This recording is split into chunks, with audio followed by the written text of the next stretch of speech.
या पावसाचे कांदा रोपांना देखील मोठा फटका बसण्याची आपल्याला दाट शक्यता इथे पाहायला भेटत आहे। त्यातल्या सोयाबीन उत्पादक शेतकऱ्यांना देखील याची चिंता फार मोठी आहे, कारण बऱ्याचशा प्रमाणात सोयाबीन अजून देखील आपल्याला शेतकरी बांधवांचं काढायचं राहिलेलं पाहायला भेटत आहे। ब्युरो रिपोर्ट शैलेश काकी, शिवशासन, नारायणगाव।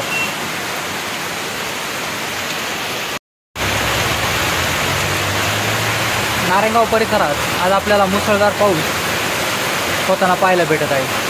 अवकाळी पाऊस, परतीचा पाऊस म्हणून देखील या पावसाकडे पाहिलं जाते। एकाएकी येणारा हा पाऊस सोयाबीन उत्पादक शेतकऱ्यांचं फार मोठं नुकसान करेल असं आपल्याला या पावसाच्या एकंदरीत अंदाजावरून पाहायला भेटतं आहे। बरीचशी सोयाबीन ही काढायची राहिलेली असून शेतकरी बांधवांसाठी ही चिंतेची बाब आपल्याला पाहायला भेटत आहे।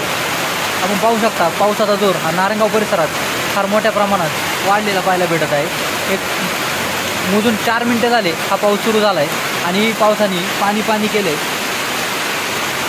पाणी वाहायला लागले। इतका जोरदार पाऊस आता नारायणगाव आणि परिसरामध्ये चालू असलेला आपल्याला पाहायला भेटत आहे।